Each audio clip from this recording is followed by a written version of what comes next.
Sir ఇది జగన్మోహన్ రెడ్డి మెడకి గట్టిగానే చుట్టుకునే ప్రమాదం ఉందంటారా? కాలికి మెడకి ఏలికి మొత్తం చుట్టేస్తారండి. బిక్కు బిక్కుమంట చూస్తుంటే పైకి మేకపోతే గాంభీర్యం నటిస్తున్నాడు. రైతులు వెళ్ళినప్పుడు చూడండి వాళ్ళతో ఎలా మాడుతున్నాడు. వాళ్ళందరూ అతనికి చాలా బాగా తెలుసు అనుకుని సీడ్ యాక్సెస్ రోడ్ అని అన్నారు. సీడ్ యాక్సెస్ రోడ్ ఏంటని అర్థం లేదు అడిగి. దాని గురించి అతను మాట్లాడిన మాటలు చూసిన తర్వాత వీళ్ళకి అన్నీ వినేసి అతను మావిగాని అన్నాడు. వీళ్ళకి ఫీజులు మాడిపోయి సాయంత్రం కల్లా 2-3 రైతులు భూమి ఇచ్చేసి వచ్చేస్తారు. ఇప్పుడు వీళ్ళకి చీరకుంటే జాకెట్ ఫ్రీ అన్నట్టుగా ఈ ముడుపుల కేసుకు సంబంధించి దర్యాప్తు జరుగుతుంటే నగదు లావాదేవీలు అవి కూడా దొరుకుతున్నాయి వాళ్ళకి. ఈ కేసుల్లో అతను లోపల పెడతారో సిగ్గు లేకుండా అతను లోపల పెట్టినందుకు బయటకు వస్తారు కొంతమంది. వాళ్ళని ఏం చేయాలంటే మామూలుగా వదలకూడదు. ముడ్డి పగలగొట్టే మూడు ముడ్లు చేసేయాలి ఒక్కొక్కరికైనా.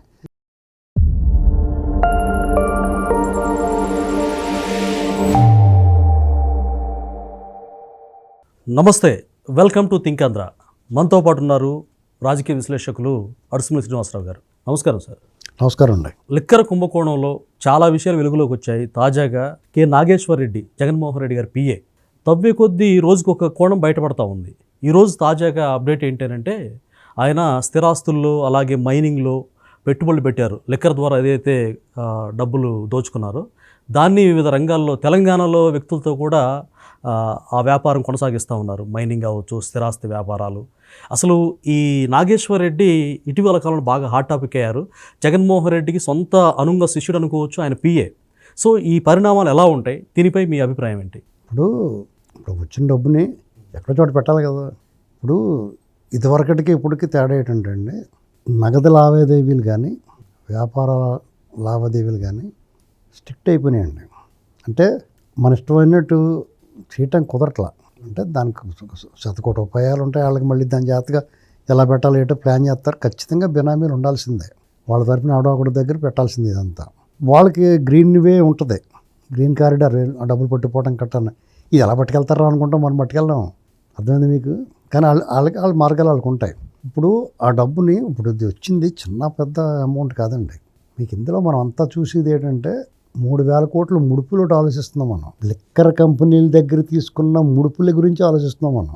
లిక్కర్లో ట్రాన్స్పోర్ట్ ఇచ్చింది ఒకటి ఉంటుంది, ఇంకో కేసు. ఇది కాకుండా నగదు లావాదేవీలు చేశారు లిక్కర్. అది అసలు ఇంకా ఎంటర్ అవ్వలేదు ఇంతలో. అవును. కానీ వీళ్ళకి ఆ కేసులో వీళ్ళు ఇంకా పెట్టకపోయినా పనిలో పనిగా దీంతో పాటు అది చేసేస్తున్నారు అనుకుంటున్నాను నేను. అది వస్తుంది లైన్లోకి, అది కూడా దొరికేస్తుంది. రేపు పొద్దున ఏం చేస్తారంటే ఈ కేసు పెట్టిన తర్వాత, ఇందులో కన్విక్ట్ అయిన తర్వాత అతను లోపల పెట్టిన తర్వాత మళ్ళీ వెంటనే అది తీసుకొచ్చి మళ్ళీ అది కూడా ఆ దండ కూడా వేస్తారు మెడలోనే. సరే, ఇది జగన్మోహన్ రెడ్డి మెడకి గట్టిగానే చుట్టుకునే ప్రమాదం ఉందంటారా? కాలికి మెడకి ఏలికి మొత్తం చుట్టేస్తారండి. ఎందుకంటే రాష్ట్రంలో ఏది జరిగినా సెంట్రలైజ్డ్. జగన్మోహన్ రెడ్డి దగ్గర కేంద్రీకృతమై ఉంటుంది. ఇది అక్కడి నుంచి స్టార్ట్ అవుతుంది. పిరమిడ్ టైప్ అన్నమాట. ఇలాగా అతను మూలపురుషుడు. అతను పూర్తి స్థాయిలో బాధ్యుడు అతనే. మిగతా వాళ్ళందరూ పాత్రధారులు. అంటే ఒక్కొక్క సెక్షన్ ఒక్కొక్కళ్ళు కేటగిరీగా. లెక్కరికి సంబంధించి ఇంతమంది. ఇసుక, మళ్ళీ జేపీ వెంచర్స్కి ఇచ్చిన ఇసుక, మైనింగ్, రుషికొండ లాంటి కబ్జాలు, ఇలాంటివి అన్నమాట. ల్యాండ్ ఒక్కో సెక్షన్. తిరుపతి సంబంధించి తిరుమల తిరుపతి, ఇలా ఇన్ని కేసుల్లో అతను అసలు జీవితకాలం 2-3 జన్మలు సరిపోటుగా ఉంటాయి కేసులు ఇవన్నీ. అతను నాకు ఇంతూ చేసాడు నాకు అర్థం అవట్లా. ఇప్పుడు అతనికి ఆల్రెడీ 16 నెలలు జైలుకి వెళ్ళి వచ్చాడు. వాళ్ళ నాన్నగారు ఉండగానే 2 లక్షల కోట్లు కొట్టేశాడు. 2 లక్షల కోట్లు. అది కొంత సీజ్ చేసినా కానీ మిగతాది బోళంత అయిపోయి ఉంటుంది కదా ఈ 10 ఏళ్ళ 20 ఏళ్ళలో. ఇప్పుడు దీని మీద ఇన్వెస్ట్ చేసినా బోళంత అయిపోతుంది కదా. లాభాలు వచ్చి ఉంటాయి. అతనికి ఏం లోటు ఉంది? వెల్ సెటిల్డ్, బోళంత బోళంత డబ్బు ఉంది. ఈ 5 ఏళ్ళు చక్కగా ₹1 ముట్టుకోకుండా మంచి పేరు తెచ్చేసుకునే అవకాశం ఉంది. చాలా స్ట్రిక్టర్ ఇతను, నిజాయితీ పరుడు. అలా నిజాయితీగా ఉంటే పాత దాంట్లో కూడా ఇతను నిజాయితీ పరుడు, ఈయన అక్రమ కేసులని అనుకుందరు. ఒక సువర్ణ అవకాశాన్ని తన అవివేకంతో పోగొట్టుకున్నాడు. తిరిగి ఈ నేరాలన్నీ చేసి, ఘోరాలు చేసి, నేరం ఘోరం 2 చేశాడు. అవినీతి అరాచకం 2 చేశాడు అతను. ఇవాళ బిక్కుమంట చూస్తుంటే పైకి మేకపోతే గాంభీర్యం నటిస్తున్నాడు. రైతులు వెళ్ళినప్పుడు చూడండి వాళ్ళతో ఎలా మాడుతున్నాడు. వాళ్ళందరూ అతనికి చాలా బాగా తెలుసు అనుకుని సీడ్ యాక్సెస్ రోడ్ అని అన్నారు. సీడ్ యాక్సెస్ రోడ్ ఏంటని అర్థం లేదు అడిగి. దాని గురించి అతను మాట్లాడిన మాటలు చూసిన తర్వాత వీళ్ళకి అన్నీ వినేసి అతను మావిగాని అన్నాడు. వీళ్ళకి ఫీజులు మాడిపోయి సాయంత్రం కల్లా 2-3 రైతులు భూమి ఇచ్చేసి వచ్చేస్తారు. చూసాను మీరు? అది చూడలేదు సార్ నేను. రైతులు కొంతమంది మేము భూములు ఇవ్వం అని చెప్పి ఇతని దగ్గరికి వచ్చారు. అవునవును. వచ్చిన తర్వాత అతను మాట్లాడి అతను కలిసిన తర్వాత వాళ్ళు అప్పుడు వరకు 10 ఏళ్ళ నుంచి ఫైట్ చేస్తారు వాళ్ళు ఇవ్వకుండానే. జగన్ కలిసిన వెంటనే వెళ్ళి ఇచ్చేసి వచ్చారు. అయ్యే ఈ అమ్మ ఇంత దద్దం మీటరా బాబు, ఈ నమ్ముకుని మనం ఏం చేస్తాం, చంద్రబాబు చాలా నెయ్యరు బాబుని ఇచ్చేసి వచ్చేసారండి. కాబట్టి ఇతను ఇలా ఎర్రోళ్ళ కనపడుతున్నాడు మనకి. ఇలాంటి నేరాలు దొంగతనాలు అతను నిష్ణాతుడు. దాని నుంచి ఎలా అప్పుడు దొంగతనం చేయటమే కాదు, ఎలా తప్పించుకోవాలో తెలిసి ఉండాలి. అందులో ఇతను మాస్టర్ డిగ్రీ చేశాడు. కాబట్టి ఈ దర్యాప్తు పకడ్బందీగా జరుగుతుంది. ఎక్కడికక్కడ బిగించేస్తున్నారు.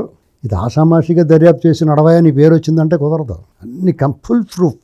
ఇప్పుడు వీళ్ళకి చీరకుంటే జాకెట్ ఫ్రీ అన్నట్టుగా ఈ ముడుపుల కేసుకు సంబంధించి దర్యాప్తు జరుగుతుంటే నగదు లావాదేవీలు అవి కూడా దొరుకుతున్నాయి వాళ్ళకి.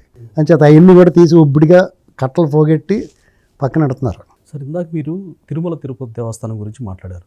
అది కూడా తాజాగా బోలేబాబా అతనితో పాటు సహా వీళ్ళంతా అసలు ఇప్పుడు తిరుమల తిరుపతి దేవస్థానంలో హైందవ సోదరులు కనీసం ఆ సప్తగిరి సాక్షిగా అబద్ధం ఆడడానికి కూడా స్వామివారు శిక్షిస్తాడేమో అన్న భయంతో ఉణికిపోతారు.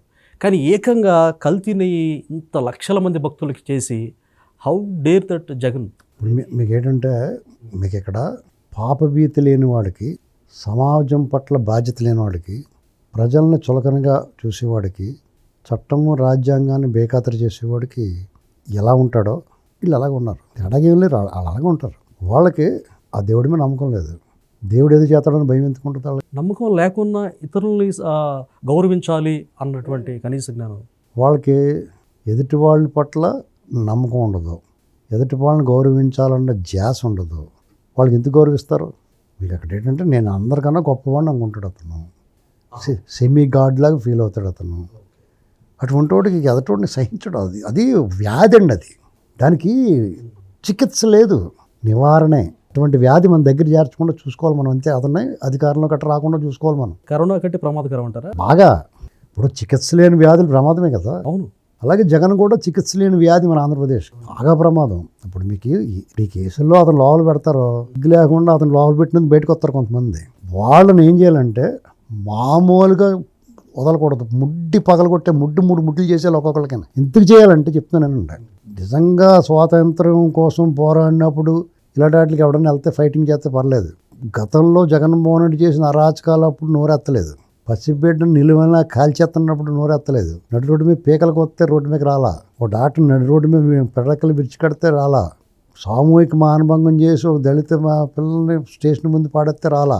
శిరోముండనం చేస్తే రాలా. చంపి ఇంటికి పాడేస్తే రాలా. ఇలాంటి నొటోరియస్ క్రిమినల్ని అరెస్ట్ చేస్తే నువ్వు రోడ్డు మీదకి వచ్చేబెట్టరా అని కూర్చోబెట్టి ఒంగోబెట్టి శుభ్రం ఈపు సెట్లు కొట్టాలి. తోలు తీసి ఉతికారేయాలి. అంటే మామూలుగా ఒక్కొక్క దానికి ఒక్కొక్క రౌండ్ వేయాలి. మరి ఇందాక మీరు సెమీ గార్డ్ అన్నారు, అంటే కొత్త దేవుడైనా సెమీ గార్డ్ అయినా అలాగే బిహేవ్ చేస్తూ ఉన్నారు కార్యకర్తలు కూడా.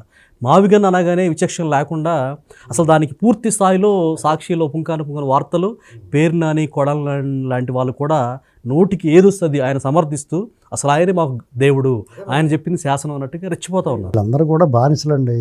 రోమన్ బానిసలు ఉంటారు. పడవకు తెడ్లేయటం కొడతారు వాళ్ళని. నౌకలు ఉండి కదా, ఆ నౌకలు సైడ్ బొక్కలు ఉండి అందులోంచి తెడ్లు ఉంటాయి. అప్పుడు ఇంజిన్ లేవుగా, స్టీల్ ఇంజిన్లు. తెరచాప ఈ తెడ్లే. గాలివాటం లేనప్పుడు తెడ్లే అంటారు. బానిసలతో వర్క్ చేస్తారు. బానిసలు అదే పని వాళ్ళకి. తిండి పెడతారు, ఇంత ముద్ద తినేసి వాళ్ళు షిఫ్ట్లు భారీగా కూర్చుని వేస్తుంటమే, తెడ్లు వేయటమే. గ్లాడియేటర్ మూవీలో చూపించారు సార్. ఆ స్పీడ్గా వేయాలంటే కొరడ ఇచ్చి కొట్టగానే స్పీడ్ పెరుగుద్ది. స్పీడ్ మీద ఇప్పుడు మా యాక్సిలేటర్ పెంచితే ఎలా అంటాం మనం, కాలు దుక్కుతామా. ఇప్పుడు కొరడ ఇచ్చుకుని ఒకటి కొట్టినా కొంచెం స్పీడ్ పెరుగుద్ది. ఇదే పని.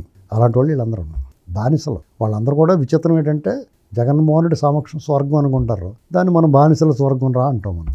Thank you sir.